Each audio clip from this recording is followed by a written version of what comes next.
Bienvenue à tous.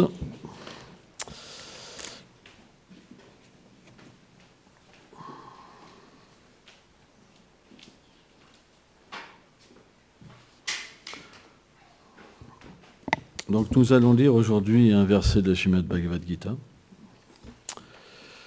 chapitre 9, verset 13. Om Namo Bhagavate Vasudevaya.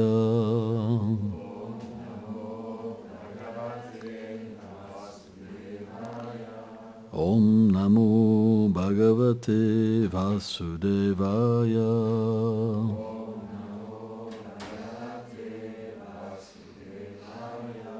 Om Namo Bhagavate Vasudevaya.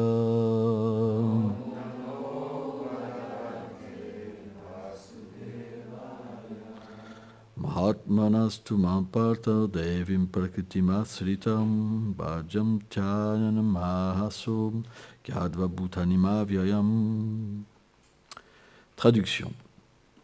Ô fils de Pritha, parce que les grandes âmes ont pris refuge dans ma nature divine, elles me savent être la cause originelle et impérissable de tous les êtres. Elles s'engagent constamment dans mon adoration, le mental exclusivement fixé sur moi. Commentaire. Il n'est pas possible pour l'âme conditionnée de comprendre la nature du Seigneur, qui est située au-delà des influences de la nature matérielle.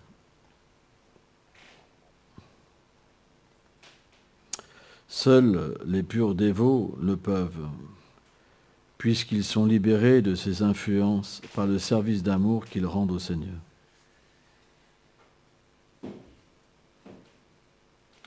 Ils sont sous l'influence de l'énergie spirituelle, qui leur révèle le lien d'amour qui les unit à Krishna. Aussi s'engagent-ils constamment avec amour et dévotion dans son service et goûtent-ils au bonheur le plus parfait de toujours savourer le nectar des qualités transcendantales du Seigneur. Om Gana Timilandasya Ganam Jalam Shalakaya Shakshul Meditam Yinatasmei Shigulavenama. Donc, une indication est pour nous importante, c'est que le Seigneur suprême a des énergies. Ça veut dire que ces énergies, elles ont un pouvoir qui n'est pas indépendant de lui-même, qui est lié au désir du Seigneur, et elles agissent pour sa satisfaction. Or, là, il est sujet, dans ce verset, de l'énergie divine, spirituelle, Chit Shakti. Et il est aussi sujet, dans le commentaire, de la Maya Shakti. Donc il existe différentes énergies qui ont la même source et qui ont des rôles différents. Par exemple, l'âme libérée n'est plus sous la condition matérielle. Quelle est cette condition ? Sadam nastamaiti guna prakriti sambhava. Quand l'âme vient dans ce monde, elle devient recouverte, elle devient influencée par des énergies. Sattva, la vertu, Raja, la passion, et Tamas, l'ignorance. Or, elle reçoit aussi, à travers ces attributs matériels, différentes couches qui recouvrent l'âme, comme un corps subtil qui est fait de mentale intelligence de faux égaux, et un corps grossier qui est fait de 5 éléments, comme la terre, l'eau, le feu, l'éther, l'air. Et donc, ces couches qui recouvrent l'âme vont être touchées par ces influences, et ces influences vont sécréter en fait dans la vision de l'âme, dans le toucher de l'âme, dans le fait qu'elle puisse sentir, goûter des couches, comme un petit peu quand vous mettez des lunettes bleues et vous voyez tout bleu. Quand vous mettez des lunettes rouges, vous voyez tout rouge. Ça veut dire qu'on obtient une condition. Ça veut dire que bien que la nature de l'âme, par exemple la nature de l'eau, c'est d'être liquide, si vous la mettez en contact du froid, elle devient solide. Et bien de la même manière, quand l'âme conditionnée erre dans le monde matériel, au contact des trois gunas, elle développe une fausse nature. Pas véritablement l'âme, mais il y a une sorte d'identification aux transformations du corps. Et donc, quand on est identifié, on pense qu'on est une femme, on pense qu'on est un homme, on pense qu'on est un enfant, on pense qu'on est un singe, un papillon, un rat, ce que vous voulez. Selon ce que l'âme reçoit de la nature matérielle comme conscience et comme corps. Vous me suivez jusqu'à là, hein? Donc, pourquoi le Seigneur enseigne la Bhagavad Gita lui-même? C'est pour permettre aux êtres vivants qui ont un peu d'éveil spirituel dû à leur vie passée, Chateau Bouja, Bhajan Tema, de pouvoir comprendre qu'il est une personne, comprendre que nous sommes une personne, et que par ce lien d'amour, ce service de dévotion qui unit l'âme à l'âme suprême, le Seigneur Krishna, alors une autre énergie peut se manifester sous la forme de l'énergie divine spirituelle. Ça veut dire que l'énergie matérielle, quand on sert le Seigneur suprême, elle s'inverse et elle devient l'énergie spirituelle et elle révèle à l'être vivant le lien qui unit l'âme lui-même avec le Seigneur suprême. Et après, on appelle ça une âme libérée. Tant qu'on n'est pas libéré complètement, on est sujet à la nature matérielle, à l'influence matérielle. Et le meilleur des influences, c'est la vertu. Parce que la vertu, ça permet de comprendre, d'avoir la foi en Dieu. Sans vertu, ce n'est pas possible.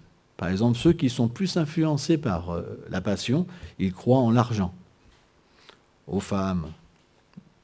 L'ignorance, ils aiment bien boire, fumer, être violents, etc. Alors, bien sûr, il y a toujours de la passion, de l'ignorance. Et puis, on peut avoir un petit peu de vertu, où de temps en temps, on va donner un peu à manger aux gens pauvres, vous comprenez. Mais ce n'est pas suffisant pour comprendre la nature de l'âme. Et surtout, de même, comprendre un livre. Par exemple, si vous êtes trop dans l'ignorance, si vous lisez la Bhagavad Gita, vous n'allez rien comprendre, et surtout, pas avoir foi dans ce que c'est. Vous allez dire, leur truc, c'est des fous, les gars. Vous comprenez ? Ou dans la passion, par exemple, s'il y a trop de passion, quelqu'un peut même se dire, bah oui, c'est moi Dieu, toi, par exemple. Hein? Mais quand il y a de la vertu, naturellement, il y a la foi. Et plus cette foi, elle est dégagée de l'ignorance et de la passion, plus on peut comprendre la transcendance. La foi qui est trop influencée par la passion et l'ignorance, on va penser, on est le corps, mais je peux avoir une relation avec Dieu, avec le corps matériel. Or, avec l'essence matérielle, on ne peut pas voir Dieu. Ce n'est pas possible. On peut voir Dieu dans la transcendance, quand lui-même se révèle. Donc, il y a différentes sortes de foi. La foi dans la passion, ça va être d'adorer Dieu pour avoir plus de biens matériels, par exemple. Être dans un endroit où on peut jouir de la vie sexuelle, d'être dans des jardins merveilleux. Alors donc, le Seigneur, pour attirer les âmes, c'est expliqué qu'il donne ce qu'on appelle les sections du Karma Kanda, où est valorisé les planètes édéniques, le paradis. Et donc les gens qui ont des désirs, ils vont naturellement être attirés et ils vont servir le Seigneur de cette manière-là. Et graduellement, la vertu va augmenter. Vie après vie, Baunam Jamante. Et à un moment, quand la vertu est pleine, ils peuvent comprendre, je ne suis pas le corps. Et là, ça commence la pure spiritualité. Ça veut dire qu'on ne va plus se considérer hindou, musulman, chrétien, mais on va comprendre qu'on est l'âme et on n'est pas le corps. C'est là que ça commence. Avant, c'est difficile. Parce que si vous êtes attaché à quelque chose dans ce monde, vous ne pourrez pas vous abandonner.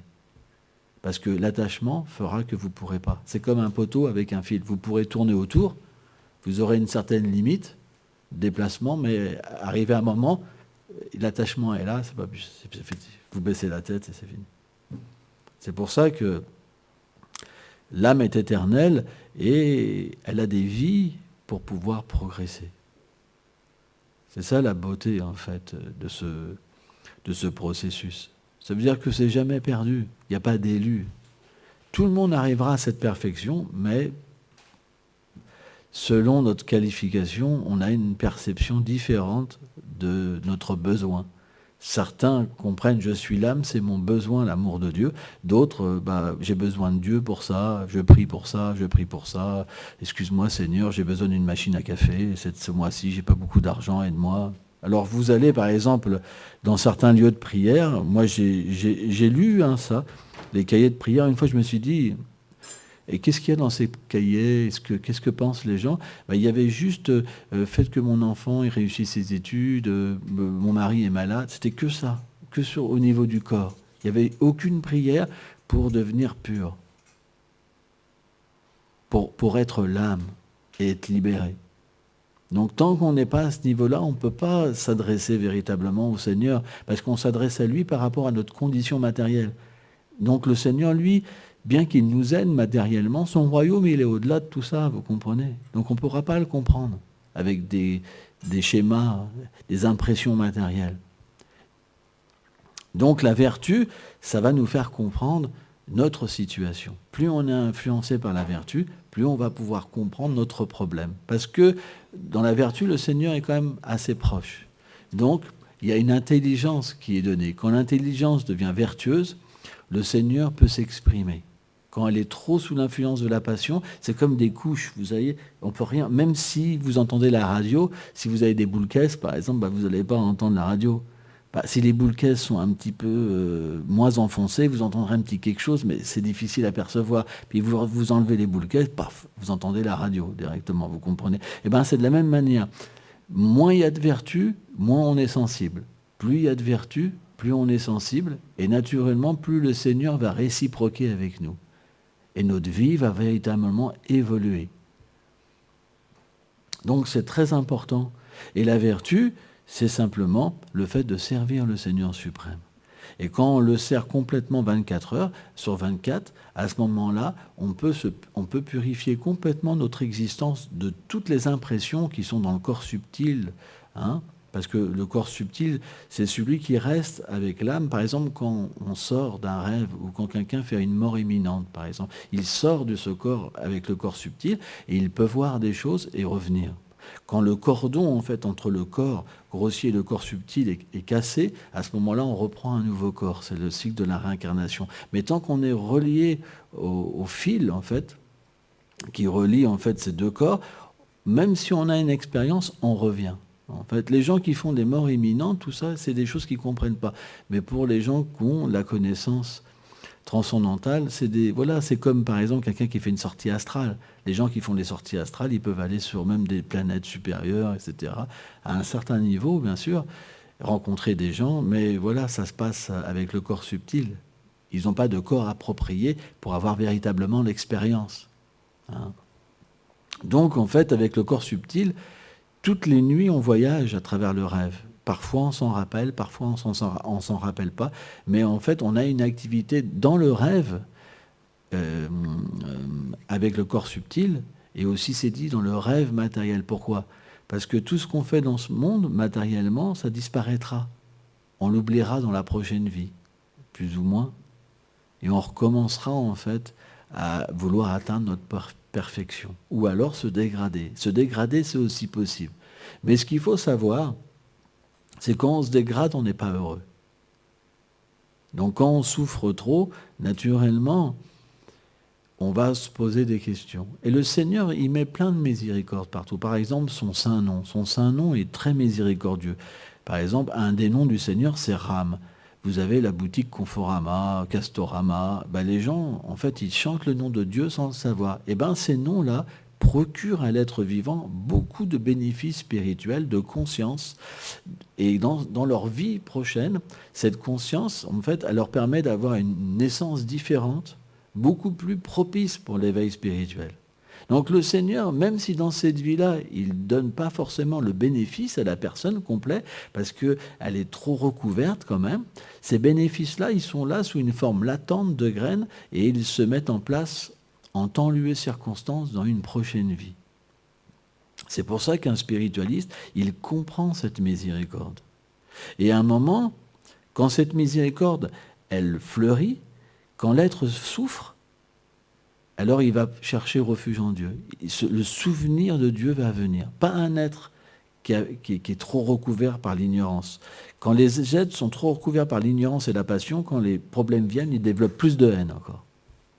Mais quand l'être vivant est touché par la miséricorde du Seigneur, quand il souffre, alors il prie. Ça commence. Et automatiquement, qu'est-ce qui se passe? Quand il prie, il se sent apaisé, il se sent mieux, et après, il y a une sorte de chose qui commence à, se sécréter, le besoin qu'il va avoir de Dieu, et une relation va se manifester selon sa connaissance et ses austérités des vies passées. Et c'est là qu'en fait, que Krishna explique, qu'il prend toutes les formes en fait de religion pour aider les êtres vivants. Mais sa nature éternelle et son royaume est encore au-delà de tout ça. Donc, on devrait jamais penser de mal d'une foi, quelle qu'elle soit. C'est très important à comprendre. Parce que le même Seigneur est derrière tout le monde. Jamais on devrait discriminer et penser qu'une foi est mauvaise pour quelqu'un. C'est très important à comprendre. Parce qu'à ce moment-là, on ferait une grande erreur. Parce qu'on critiquerait ce même Seigneur qu'on adore. Vous comprenez? C'est pour ça qu'on doit avoir le bon respect. Et c'est très important. Parce que ce bon respect, il va nous permettre que le Seigneur va être satisfait de nous. Et on va pouvoir le voir dans toutes les choses, graduellement. Il va s'éveiller dans notre cœur, on va pouvoir réaliser qu'on est l'âme, différent du corps, on va réaliser qu'il est aussi avec nous. Et plus tard, quand on va pouvoir relationner avec tous les êtres avec cette vision, et qu'on va aussi développer le désir d'avoir une relation personnelle avec lui, alors on va pouvoir réaliser notre forme spirituelle et notre service éternel dans sa demeure. Ça, c'est ce qu'on appelle la vimukti, la libération spéciale. C'est le plus haut but que l'être vivant peut atteindre. Parce que quand il est dans cette demeure éternelle et qu'il peut relationner avec le Seigneur suprême qui a des qualités illimitées et une douceur illimitée, un amour illimité, alors il est émergé dans un océan toujours grandissant de l'amour de Dieu. Parce que cette demeure, elle est infinie, elle évolue tout le temps. Et c'est ça qui dépasse l'imagination. Parce que pour nous, l'infini, c'est infini. C'est vrai, mais ça peut toujours aller plus loin. Et c'est quelque chose que personne ne peut comprendre. Parce que ça ne peut pas être compris avec un conditionnement matériel. Par exemple, le nom du Seigneur n'est pas différent de lui. C'est bien de le dire, mais il faut l'expérimenter. C'est-à-dire que vous pouvez voir directement, et vous voir directement, et entrer dans sa demeure si vous chantez purement. Donc à moins que la foi soit forte et qu'on est simplement focalisé dans cette relation d'amour, c'est pas possible. Donc il faut du temps. Vous savez, parfois j'entends des gens dire « Ah ouais, mais alors moi ça m'intéresse pas, je veux tout de suite, je paye 100 €, puis ça va. » Vous savez, quand vous éduquez un enfant, c'est pas facile. Il y a des moments où tout va bien. Puis il y a des moments, un enfant peut complètement déraper. Donc il faut l'accompagner. Et bien cet accompagnement, le Seigneur le fait nous-mêmes dans notre cœur. Malheureusement, dans ce monde, qu'est-ce qui se passe? Les gens prennent plus d'attention pour quelque chose qui est temporaire, qui va disparaître, que pour leur relation éternelle. Et c'est là le problème. Donc on est malade, en fait. On est des enfants malades, parce que on va chercher quelque chose qui n'a rien à voir avec notre réalité. Tout le temps, tout le temps, tout le temps, tout le temps, tout le temps. Alors on se dirait, mais pourquoi le Seigneur fait ça? Parce qu'il y a la liberté. Sans ça, on serait des esclaves. De la même manière, quand vous avez des enfants, vous avez des projets sur eux, et que vous voulez qu'ils fassent ça, ils ont quand même la liberté de ne pas le faire. Par exemple, j'ai une personne là qui m'a téléphoné hier, et il m'a dit comme ça, il m'a dit « Ouais, mes parents, ils me séquestrent, quoi. Ils ont un truc sur moi et moi, je peux pas en sortir. J'en souffre, quoi. Comment je fais ?» Je lui dis « Bah écoute, moi, je peux pas faire grand-chose. » Je lui dis « Il faut que tu discutes avec eux. » Mais c'est l'horreur pour lui. C'est l'horreur. Et vraiment, il en souffre, mais il me téléphone toutes les semaines parce qu'il ne sait pas quoi faire, quoi. Ses parents, c'est vraiment, ils veulent qu'il fasse ça, et puis après, c'est tout. Et lui, il n'a pas du tout envie de faire comme ça dans sa vie, quoi. Vous comprenez? Mais le Seigneur n'est pas comme ça. Parce que ça, c'est une source de souffrance. Le Seigneur est éternellement libéré, satisfait en lui-même. Il a besoin de rien. Et pourtant, il nous aime à la fois. Parce qu'il y a toujours les contradictions dans le Seigneur suprême. Tout est réuni en lui, c'est pour ça que tout existe. Il est l'origine de tout. Donc bien qu'il est complètement satisfait, il a besoin de rien, en même temps, il a besoin de nous. Parce qu'il nous a créés. Et ça, c'est important à comprendre. Donc cet accompagnement, c'est un accompagnement d'amour. Quand vous faites des choses à un moment qui ne marchent pas, parce que vie après vie, vous faites toujours la même chose, à un moment, vous en aurez marre. C'est juste question de temps. Et le jour où vous en avez marre, alors vous vous tournez vers lui et puis vous pouvez le voir directement. C'est pas compliqué.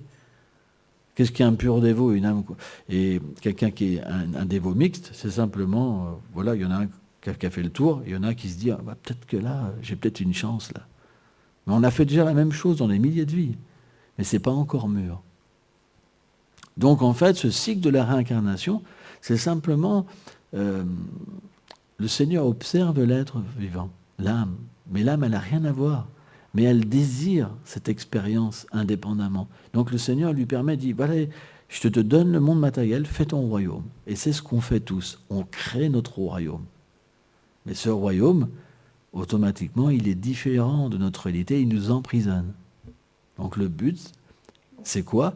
C'est de se dire, je suis fatigué, je vais même dans ce monde faire le royaume avec mon Seigneur. Et à partir de là, on peut se libérer. Ça veut dire que tous nos attachements, tout ce qu'on avait qui nous conditionnait, qui nous emprisonnait, quand on les utilise pour vivre avec lui, alors il nous libère. C'est très simple en fait.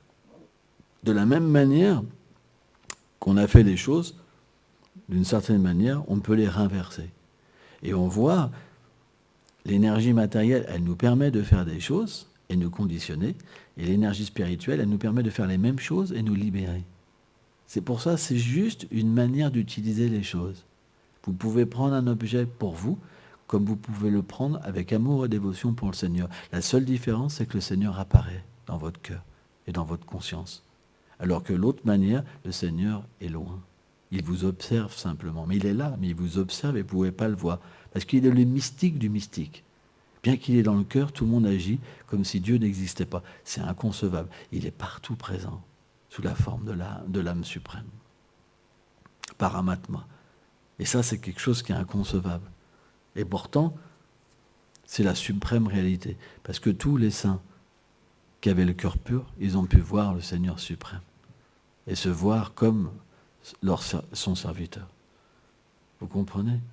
C'est pour ça qu'on doit régler notre vie d'une manière à se libérer. C'est pas qu'on arrête de travailler, c'est pas qu'on n'est pas dans le monde, mais on voit le monde comme la propriété du Seigneur. C'est à lui, c'est pas à nous. Il n'y a rien à nous. Le corps, c'est son énergie. L'âme, c'est son énergie. C'est juste un voile d'illusion qu'il nous permet d'avoir pour avoir cette expérience. Mais qu'est-ce que ça nous donne? Juste de la souffrance. Alors c'est difficile à entendre, mais c'est le message de la Bhagavad Gita. Rares sont les personnes qui peuvent entendre ça. La plupart vont adorer le Seigneur juste pour accroître leur bien matériel, leur expérience matérielle. Mais il existe en fait une conscience plus élevée où on peut comprendre que si on est manifesté, c'est pas pour rien. On est manifesté à l'image de Dieu. Vous comprenez? Est-ce que c'est ça l'image de Dieu? Ça pue, ça se coupe? Non. Notre nature, elle est cachée. Et elle peut être découverte. Pour ça, dans cet âge, il faut chanter. C'est expliquer que dans cet âge, le moyen d'éveiller cette conscience, c'est de chanter. Quand vous chantez, vous vous associez avec le Seigneur. On dit, dis-moi qui tu fréquentes, je te dirai qui tu es. Si vous vous associez avec le Seigneur, vous redevenez ce que vous êtes éternellement.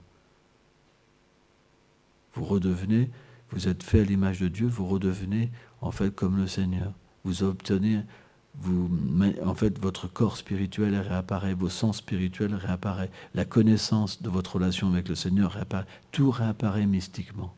C'est tellement merveilleux. Pourquoi pas essayer?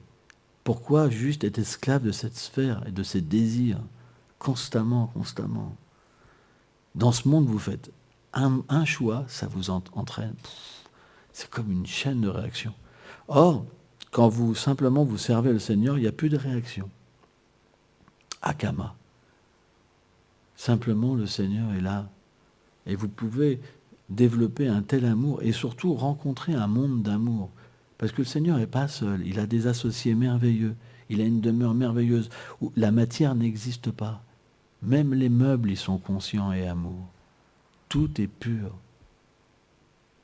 Vous savez, le réalisateur Alice au Pays des Merveilles, par exemple, c'est marrant, parce que c'est comme un reflet perverti de la réalité spirituelle. Même les fleurs, elles peuvent penser dans le monde spirituel. Elles aiment le Seigneur.